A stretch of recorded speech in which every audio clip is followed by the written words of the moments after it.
Good morning, good afternoon, good evening. Welcome to the IAmRemarkable Week 2025. IAmRemarkable is a global initiative empowering people from all walks of life, especially those from underrepresented groups, to celebrate their achievements in the workplace and beyond. The IAmRemarkable workshops help individuals to overcome self-doubt, break barriers, and unlock their full potential. To date, we've almost reached about 700,000 attendees across 180 countries, and which has been successfully conducted by about 5,000 facilitators. IAmRemarkable Week is our annual week-long celebration of inclusion, allyship, and empowerment. We've welcomed some incredible speakers, and all talks are now available on YouTube, which you can watch on demand. We'll be dedicating the last 10 minutes of this session for audience Q&A. So keep your questions rolling in the Q&A section, and we'll try our level best to address all the questions that we can. I'm Rupa Badrinath, a platinum tier facilitator of IAmRemarkable, and I'm honored and absolutely excited to be hosting this session today for you. After a long and fulfilling career in human resources across corporate India, including serving as the CHRO of two large multinational advertising agencies, Young and Rubicam and J. Walter Thompson, I chose to follow my North Star and start my own DI consulting. Today, I run Turmeric Consulting, where I design and facilitate women empowerment programs and partner with organizations to strengthen their women leadership pipeline and support men in becoming better allies both at home and at workplace. I also work as a corporate coach, supporting mid to senior level women leaders in their ascent to leadership, helping them own their voice, navigate challenges, and thrive with purpose. While I'm not facilitating or coaching, I'm a closet organic baker, finding joy and calm in the magic of mindful baking. We're delighted to welcome someone whose journey beautifully blends purpose, creativity, and leadership. Shreya Krishnan is the Managing Director of AnitaB.org India, an organization which is committed to transforming the tech industry by challenging biases and driving inclusion. She was previously the EVP and Marketing and Communications at Aeon India.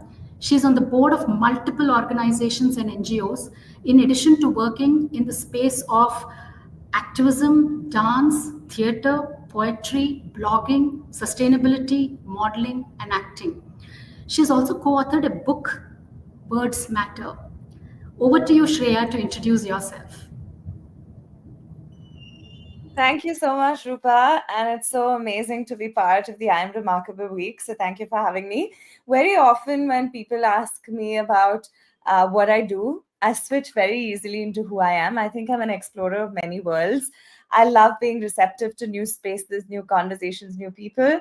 And I believe that my privilege gives me and lends me a voice and a platform that not a lot of people have.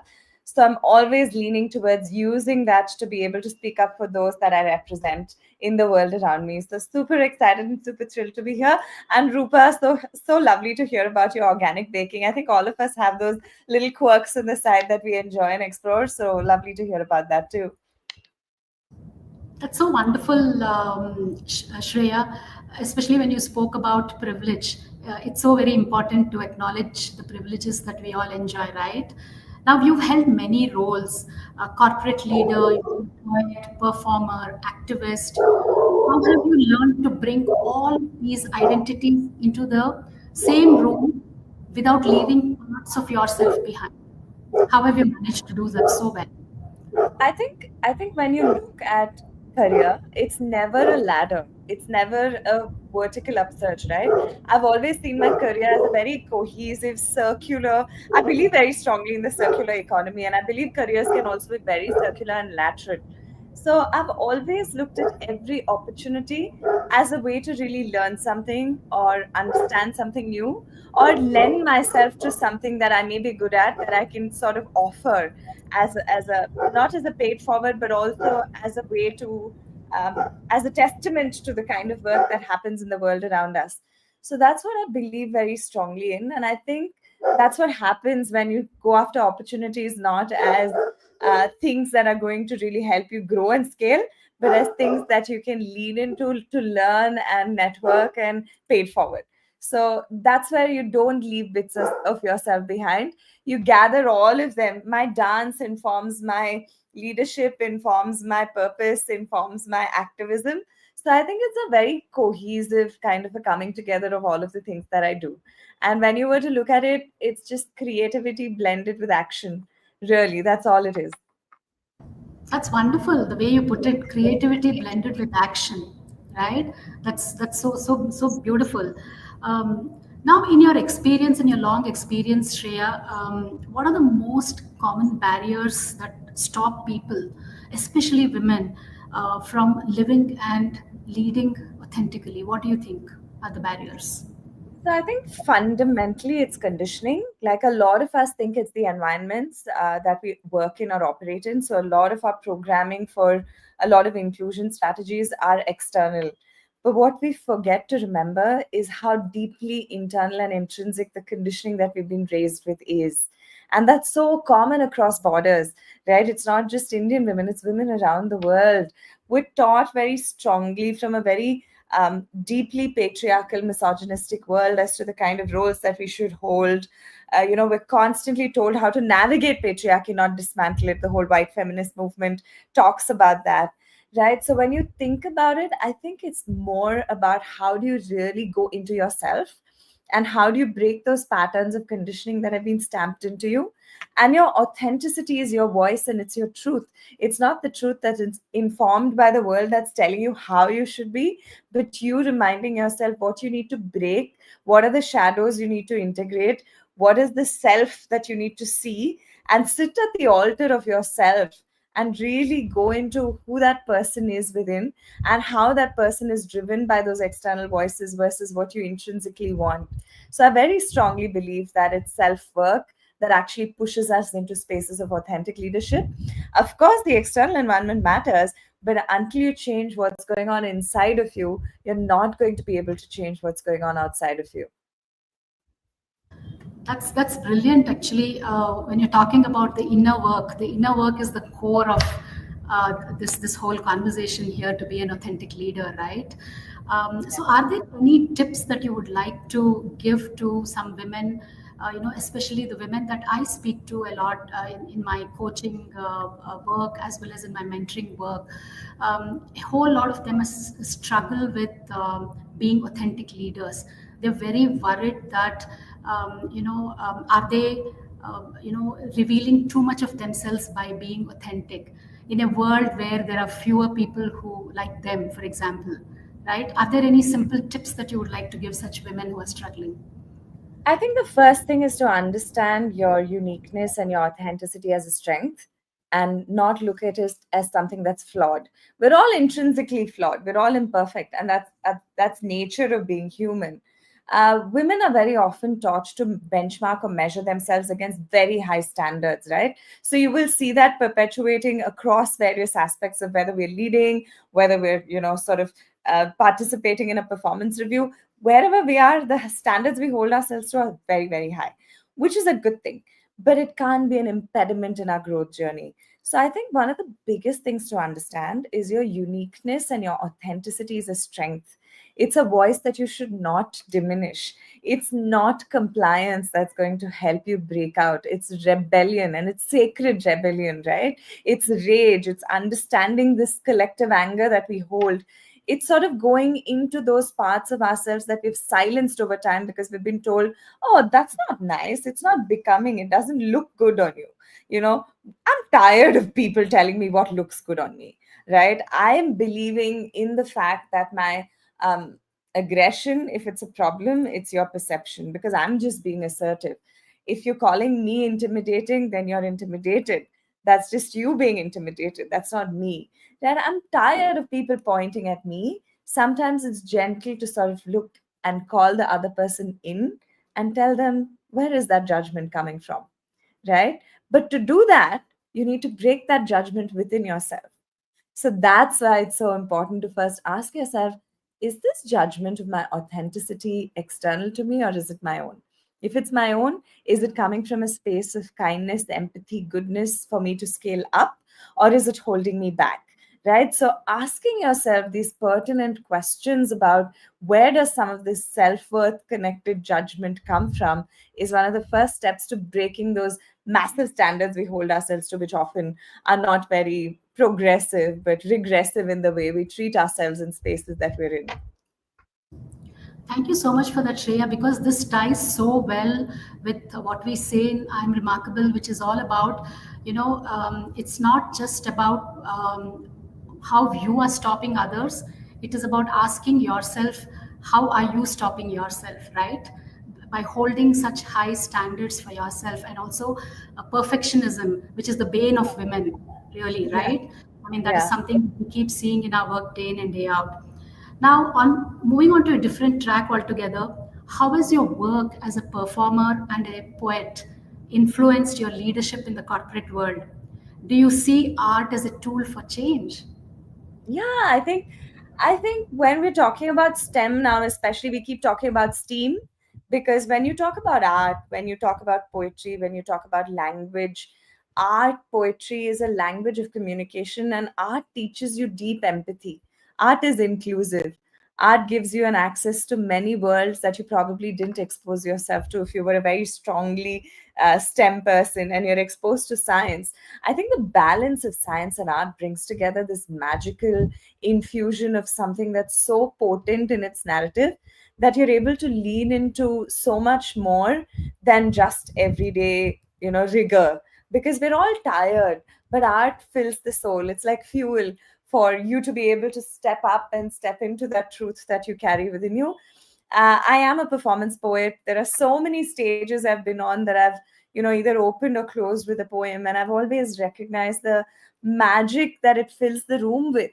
Right? I could have said a zillion things, but 4 lines of a powerful poem can really hold space for people's feelings and emotions, and it informs your empathy. So when you're able to integrate that with your leadership, I think what really happens is you're able to hold space for people's pain, people's emotion, people's range of all kinds of things that they go through in a very human way. And that's what art does to us. It breaks you down in a beautiful way for you to be able to let the light shine out of you, and, let people welcome that part of you that's not probably integrated. And in doing so, allowing themselves to do the same with themselves in their light. So that's why art is so important in our lives. Imagine, take away all of the art and the music and the joy, and imagine what the world will be like. Right? So art is one of the biggest, most healing access points to anything that you want to start off on a journey. And it can be performance, it can be the written word, it can be music, and it'll just transform you in beautiful ways. Absolutely. That was so well articulated, Shreya, because when you were saying that, I was thinking of what reading is to me. If you take out reading out of my life, it is like stopping oxygen to me. It's like that. So, I mean, I so resonated with you, with what you said about art, and also how it can hold space for people, right? That's so, so very important there. Um, what drew you to Anita B? And how does your organization's mission align with your personal values and leadership style? Actually, it was my personal values and leadership style that led me to Anita B, really, because it was years of working in the intersectional spaces of sustainability, women's voices, activism around women's rights, understanding and breaking down what feminism really means, because it's a very misunderstood word. So a lot of that work ended up with me working with a lot of organizations that worked with women and their voices. And of course, then came on the allies and the LGBTQIA spectrum and all of that. I was actually on the board of AnitaB.org before I became the person that was going to run the mandate for India. I was with Aon, I was sitting on the board, there was work that was going on. And then when this came up, they said, "Would you run India?" And I said, "Seems like the most aligned kind of work to do. It's hard work that we do, especially in the times that we're in right now. But every day when I think of those women that we represent, of the pathways that we create, of the careers and opportunities that we're able to tap into for the community that we have, which is a 10,000 plus community. And of course, we have the Grace Hopper celebration every year, both in the US and now the last couple of years in India. This year it's in December, 2nd to 4th. Last year we had 7,500 women. We had women coming from small towns in India. We give scholarships, about 3,000 scholarships are given to students and young career women who can't afford to come to the conference. So they get access pathways to come in. And when you see them interacting with speakers, when you see them see women like themselves on stage, it's a reminder of who you could potentially be. Right? So that just fills your heart with joy. To be in a room of 7,500 people where about 90% of the audience is women, it gives you goosebumps because that's the kind of energy that that space opens up. So everything that we do, every organization that we walk into and we work with, it's a reminder of why this work is so essential and important.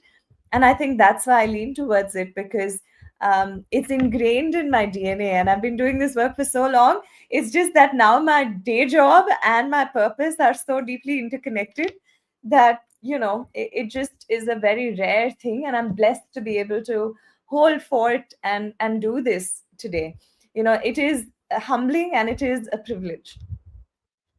I think one thing that you said is so important here for all these young girls and young women to congregate in a place where they can see other women who are in power, in positions of power and influence, and they actually can see what they can be, right? I mean, that's so very inspiring, and I think I'm kind of taking this opportunity to invite myself for the Grace Hopper this year in December. So I'm going to use that opportunity for that. So, Absolutely. The yeah. call for presenters is open. We're open to everybody joining us. Please apply and come and speak. We had 300 speakers last year. So that's the Wow. kind of mammoth kind of voices we're able to amplify. So very excited to have Rupa, people like you, people from the I Am Remarkable community come join us. That's fantastic. Now, as the managing director of Anita B India, you work at the intersection of tech, inclusion, and impact, right? So, what gives you hope right now that when it comes to driving equity in the workplace? So I think there is enough numbers to prove that the minute you are naturally representative of the universal subset of the population in the world around you, you're able to drive better outcomes. You're more sustainable. Yesterday, I saw a meme which said women led organizations are 50 times more profitable than those that don't have women in the helm of leadership, right? So there's enough data to tell you why product services that are built by diverse teams really help create and craft a future for organizations to do better and to lean into the best range of what is possible for them, whether as a business and growth of business, or as a consumer base and a growth of the consumer base, or even as an employer of choice. The minute you have different kinds of people, and it's generational diversity, it's people who are disabled, it's all kinds of different kinds of people coming together to really build the world for the future.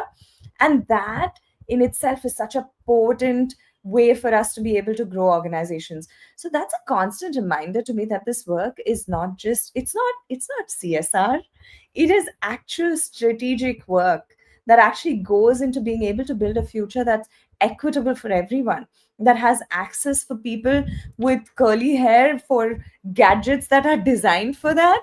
It's for people who are on wheelchairs with gadgets designed for that. Today I saw how AI has a lipstick application, sort of thing, contraption that they've come through for people who are disabled, who don't have arms, for it to be able to apply lipstick with a very, it's a very interesting piece of impact meets the idea of identity meets the makeup world. That's the kind of potential technology has to be able to transform the way we engage with the world.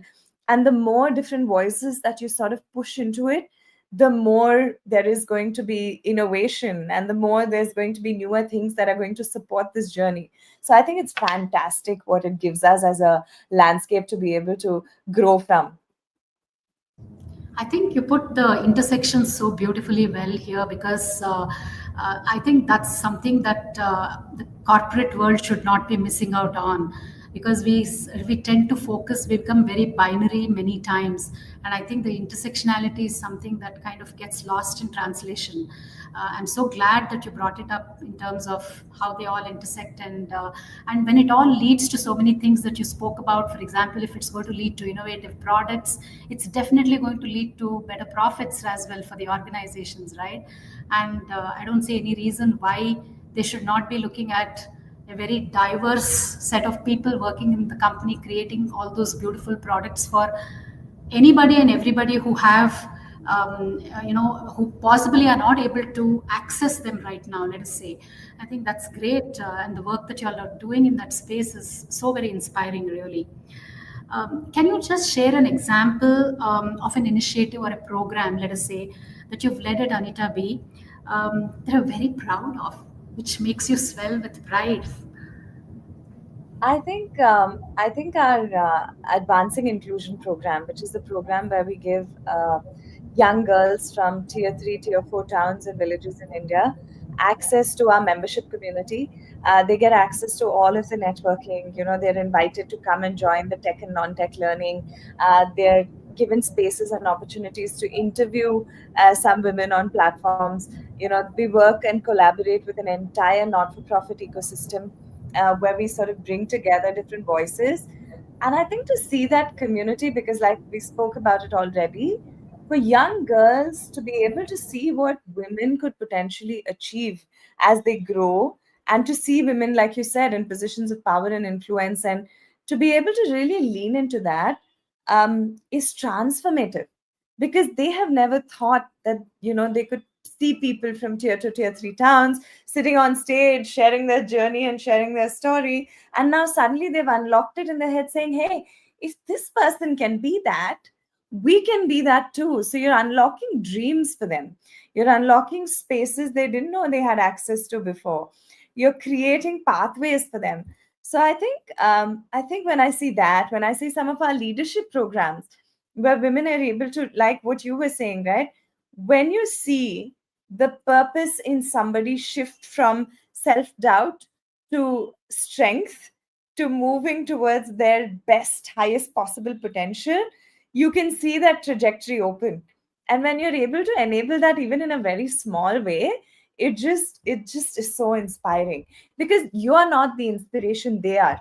We often think that we're inspiring people. No, when you're creating platforms like that, it's the people that inspire us to do more, be more, go after more.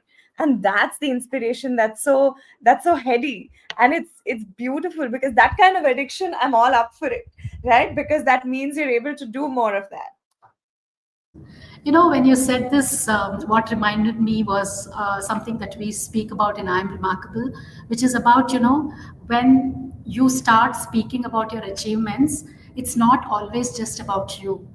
You could possibly giving voice to somebody in the room who does not have a voice, right?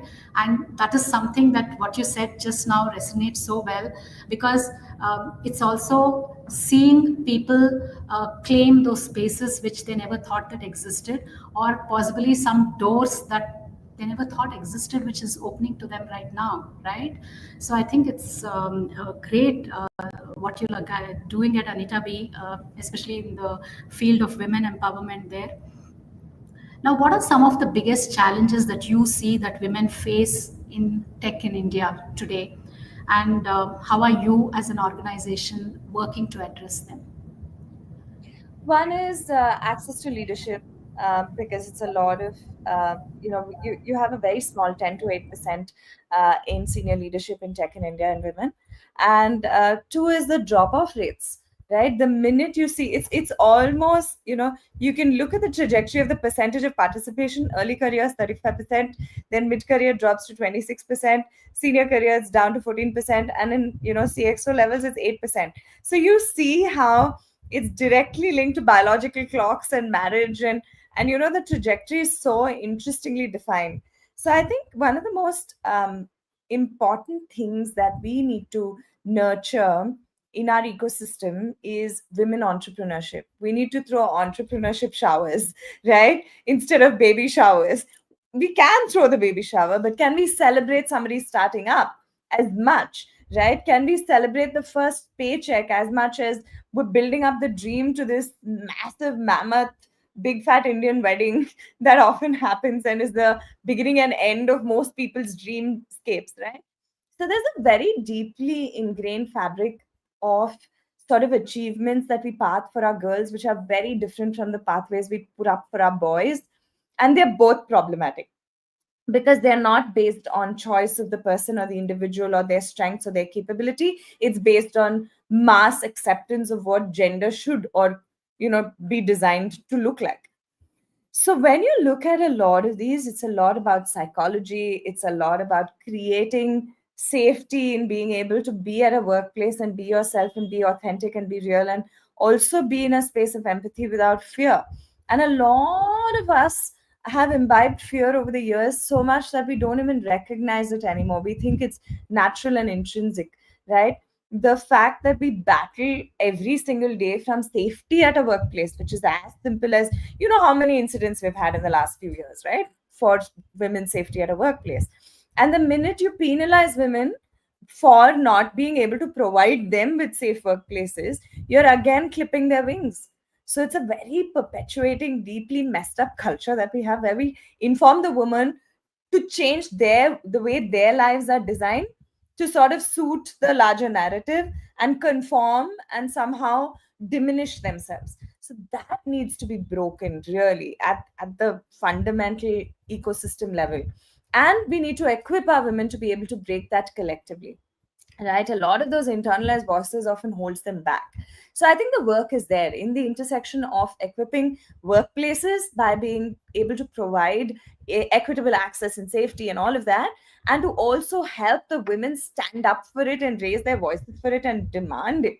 And to say, I'm not going to change the way I dress, I demand that I'm treated with respect irrespective, right? I'm not going to change the timings of my workplace. I want a safe workplace irrespective of the timings I decide to work it. So that shift is, I think, one of the most fundamental shifts we need as a society around the world. I think what you're saying is that one is that it's so very unfair to kind of pass on the burden of fixing problems onto the women, while it's the responsibility of an organization to kind of take care of the systemic issues there.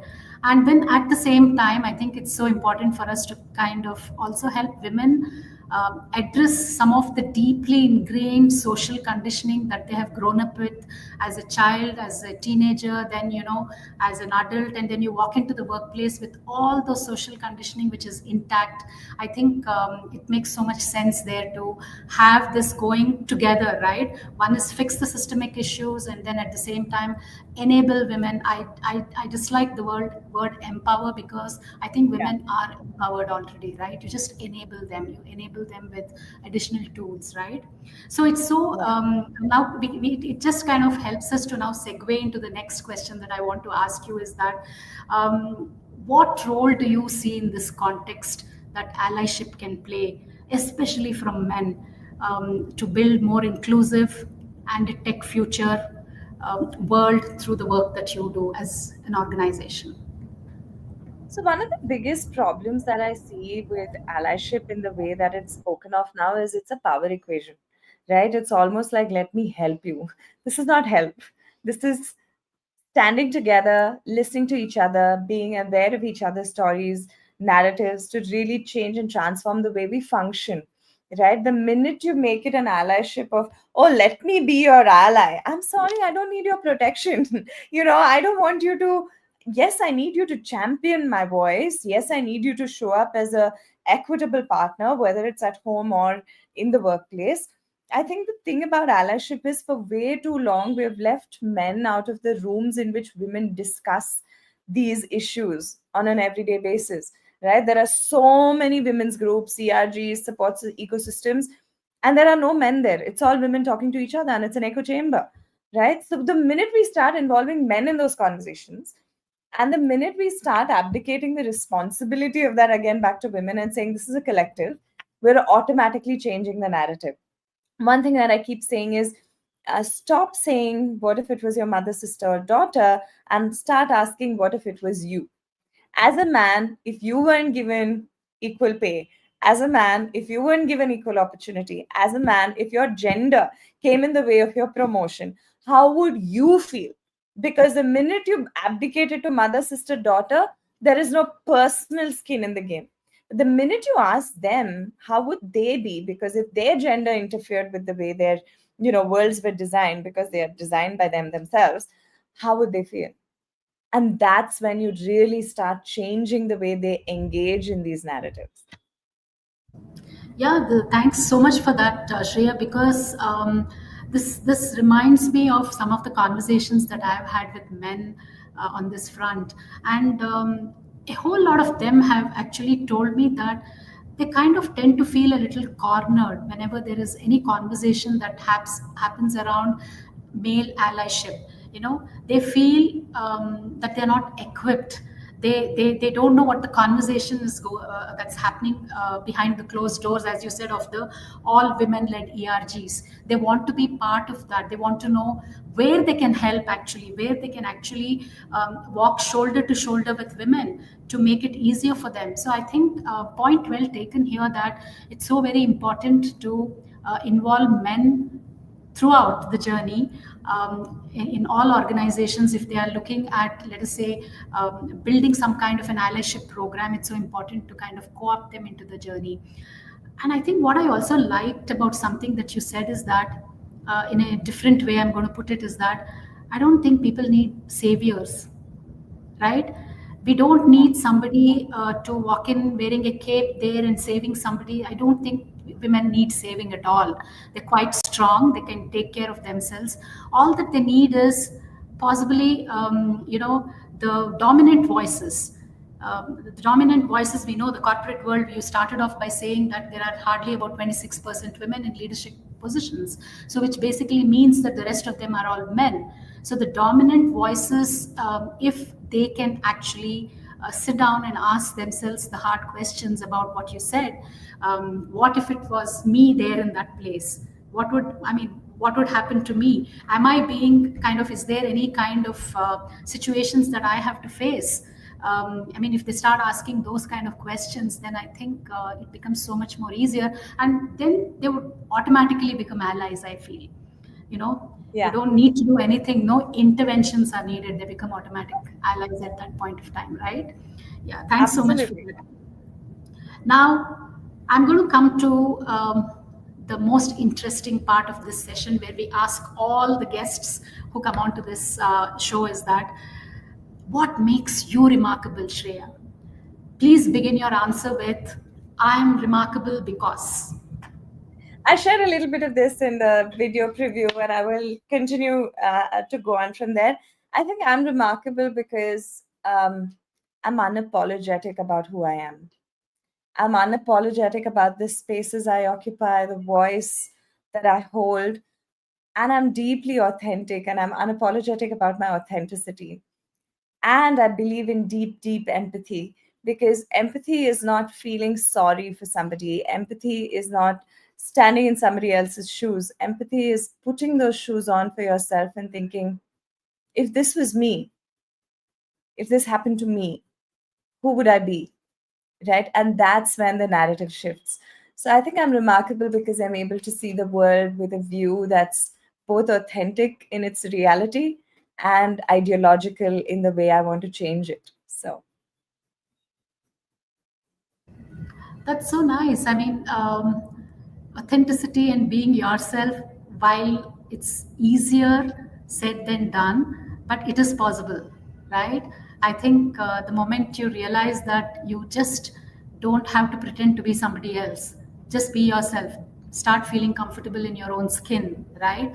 I think then automatically a lot of magic starts happening around you, because you're not shouldering, or you're not carrying that backpack of expectations on yourself, right? So then it becomes so much more easier. Now, in this context, just before we move on to the Q&A, there's one question that I wanted to ask you, which comes to me from a whole lot of my coaches and my mentees, is that they keep asking me that, Rupa, how do we actually make sure that we are enough?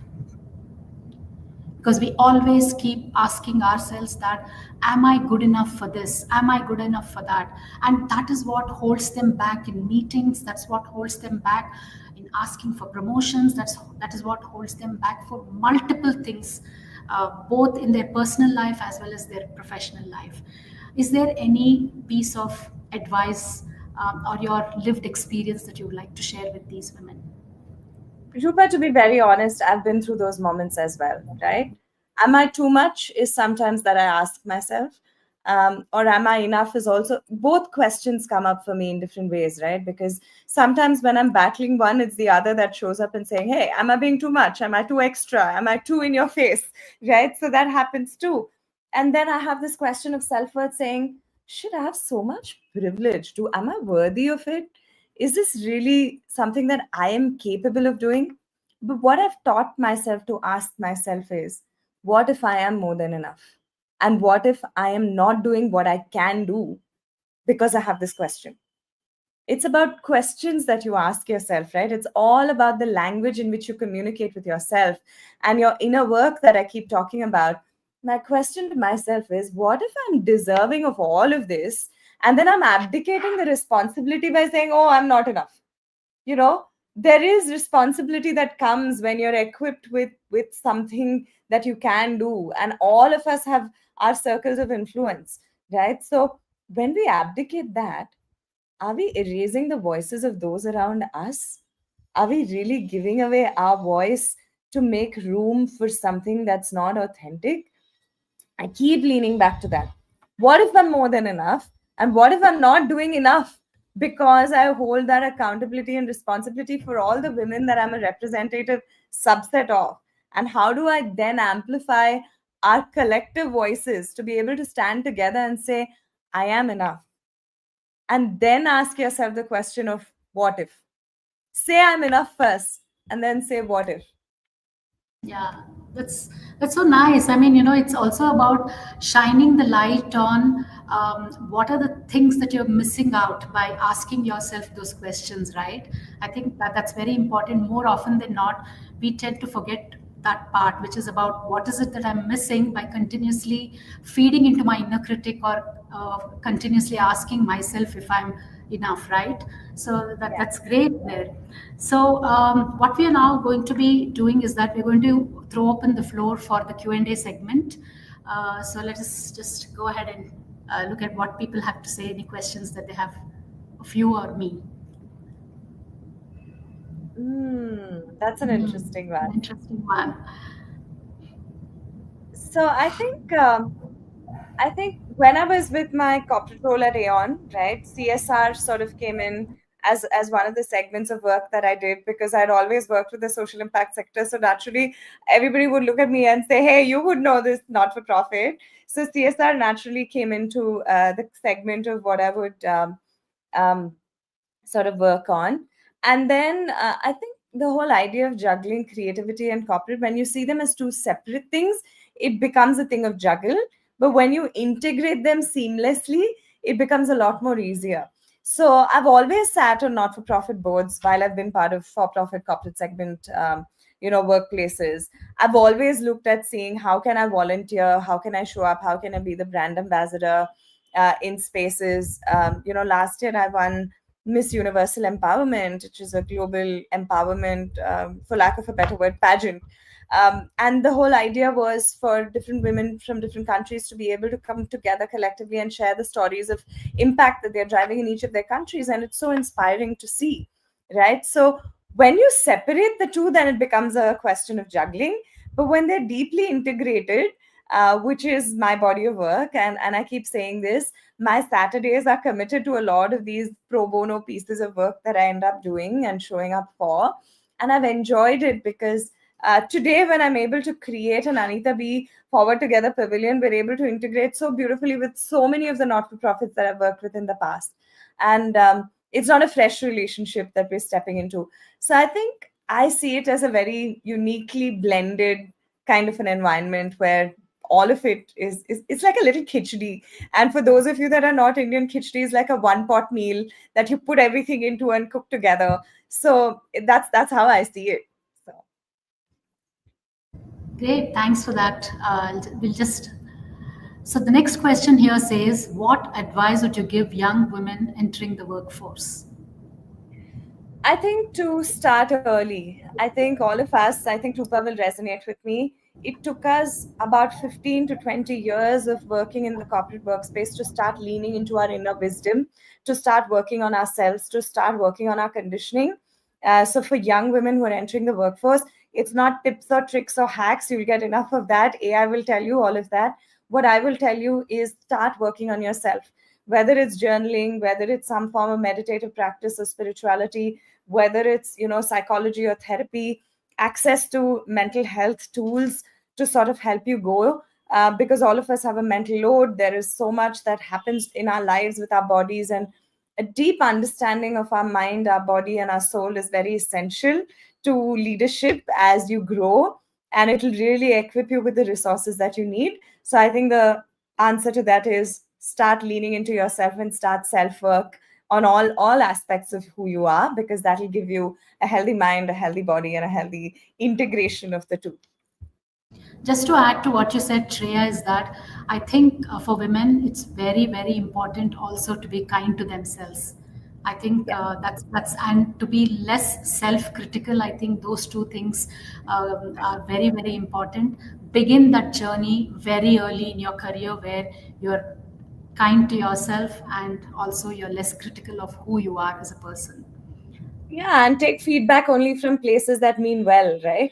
You have to filter the feedback, because otherwise there's just going to be so much coming your way. You need to know whether the intent is in the right place for you to be able to work on it. So yeah. So, love what you said about the transformative power of art, Shreya. How can leaders make space for art in the workplace? I think integrating art into language of every day is very important. I think it's great to immerse yourselves as individuals in workplaces to sort of also lean into things that you enjoy. It could be photography, it could be dance, it could be music. Like one of the greatest things that we used to do at Aeon was we just play music and we just dance randomly, right? At every birthday party celebration, there'd be a few of us dancers across different workplace floors that would just come together. Somebody would cut a cake, somebody's one anniversary is being celebrated, we'll just play music and we dance. Right? It's small things. It's how you integrate art into your everyday. It is an integration of course, language and nurturing and creating spaces. So instead of going to a bowling alley, maybe go to a museum as a team outing, right? Because that opens up so much of a conversation. So I think there are many ways in which you can play it around and switch it around, and you can create that space, and you can give ideas. It's You don't have to be a leader to enable it. You can be anybody, and you can say, hey, why don't we do this, this time around, or why don't we explore this music, or at the end of every hour get different people to play a little bit of music that they love through the day, right? You play a song each through the day. Music is very healing and it's very powerful, and there's so many ways in which you can integrate art into your everyday workplace, and I think it's beautiful if you're able to do that. So, the next question here is that what advice would you give to someone struggling to bring their full self into professional spaces? I would ask them, what about you makes you struggle about your full self, irrespective of professional or personal spaces? That is what you need to sit with. Now, this is the therapist me. So I'm an NLP therapist, right? So we keep saying, ask yourself why, right? Why are you struggling? The question lies in what the struggle is and not how the struggle should be navigated. The once you understand the struggle and what it is, you're able to navigate it a lot better. So what is it that you're struggling with yourself that stops you from bringing your fullness into, whether it's the workplace or whether it's your home or wherever it is? I think to sit with that and see where that stems from. I think that is where the magic lies, to sit with the discomfort, as my guide would say. Sit with it, understand it, go into it. And then when you know what it is, you'll know how to process it. I think Shreya, here I would also like to whatever you said, I would like to add one more thing, which we also speak about in the I'm Remarkable program, is that the importance of psychological safety, right? So now, how psychologically safe is your workplace? Are you as an individual helping create that psychological safety for somebody else, and that kind of becomes some kind of a circle where psychological safety is going to be created by everybody for everybody else there, right? So therefore I think then you can really explore bringing your a whole self to the workplace. I think the crux there, as you very rightly said, one is of course the inner work, and also in addition to that, it's also about how safe am I being made to feel at the workplace and by my Yeah. colleagues. And we have to remember that we are colleagues to somebody else, and how Yes. safe are we making the workplace for others, right? So then it becomes so much more easier. I just wanted to Absolutely. add And that. Yeah. we don't have access to a lot of non-judgmental safe spaces, right? So we Yeah. don't get that very often. So how do you create that? You can attempt to create a safe space. Whether a person feels safe or not is entirely up to them. But the Yeah. attempt is always an authentic effort to create that. Absolutely. We'll move on to the next question. What gives you hope for the future? In some way, you have I answered this think the already. fact, Yeah. yeah, I think the fact that I refused to. So I have a 12-year-old daughter, and when she was born, I made a promise to myself that whatever I do, I will make sure that the world she steps into is slightly kinder, slightly more empathetic, and slightly more different than the world that I stepped into when I was younger. And I think the hope that I have for the future is all of these fantastic youngsters you meet who are so driven, so feisty, so full of dreams and hopes and courage. And it gives me encouragement to say there is hope in the world for us to be able to transform it still. Yeah. Oh, thank you.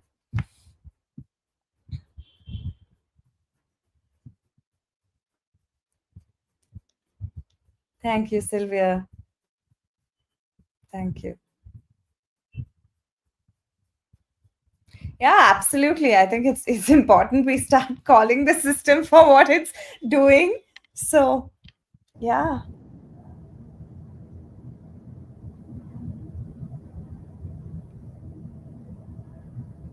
Absolutely.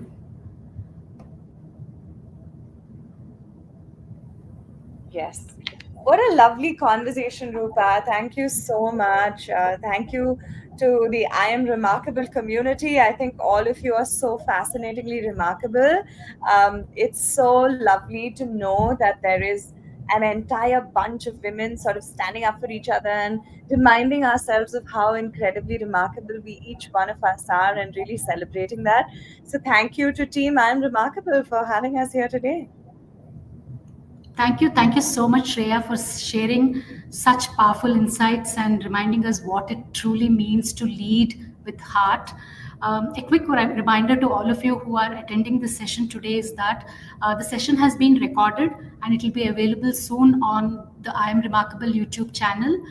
If you have found this conversation inspiring, I certainly did. Please share it on your social media handles and help us spread the message of inclusion, authenticity, and empowerment. And before I go, I just want to remind you folks of the incredible session that has been lined up for tomorrow, with the British athlete Bianca Williams. It also promises to be another unforgettable conversation. So please tune in tomorrow like the way you did today. Pass on the word to all your friends about this session tomorrow. And thank you, all of you, for joining today, and continue staying remarkable.